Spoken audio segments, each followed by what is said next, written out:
Special बाजार है कि जहां ऑर्गेनिक फूड मिलता है और अच्छे दामों से, महंगे दामों से लोग ऑर्गेनिक खरीदते हैं, जैविक फसलें खरीद रहे हैं। लेकिन बहुत कम किसान अभी तक जैविक खेती कर रहा है और इसके लिए अब हमने नेक्स्ट ब्रह्मा कुमारीज, जो एक ऐसा अभियान है, एक ऐसा संगठन है जो विश्व पिता परमात्मा ने विश्व के कल्याण हेतु अपने सारे बच्चों के, हम सब परमात्मा के बच्चे हैं, तो चाहे वो दूर दराज गांव में बैठा हुआ व्यक्ति, सबके कल्याण हेतु विश्व कल्याणकारी पिता ने, परमात्मा ने अपने बच्चों को एक नया रास्ता दिखाया है। और उस नए रास्ते में हमारे ग्राम विकास प्रभाग द्वारा ये प्रोजेक्ट शाश्वत यौगिक खेती हम आज आपके सामने इंट्रोड्यूस कर रहे हैं, इसका परिचय करवा रहे हैं आपको।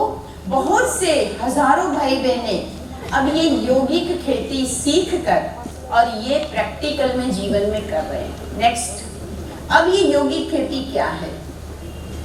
यौगिक खेती माना, योग का मतलब है जोड़, कनेक्शन, कम्युनिकेशन, वार्तालाप, मिलाप, उसको कहते हैं योग।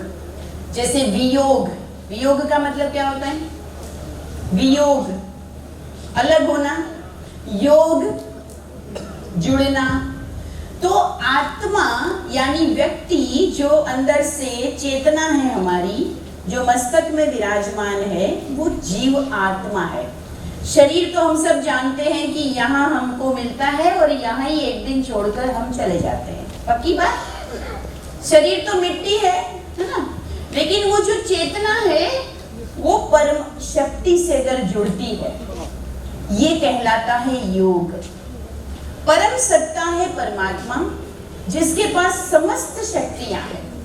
अब वो शक्ति को प्राप्त करके और हर एक किसान अपनी खेती को दो तरीके से करे। एक तो स्वयं का जीवन सात्विक बनाएं, निर्व्यसनी बनाएं और अपनी खेती में वो उस पवित्र विचारों के वाइब्रेशन भी डाले, प्रकंपन भी डाले और बिल्कुल बिना केमिकल की खेती करने की शक्ति और विधि, ये है यौगिक खेती।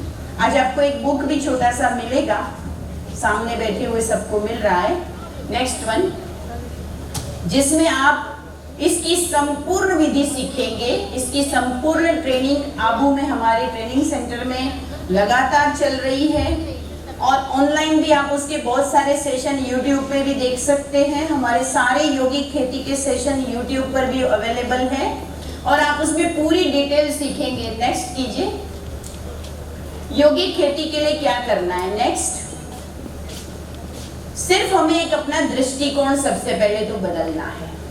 दृष्टिकोण क्या है? नेक्स्ट, कि मुझे खेती क्यों करनी है?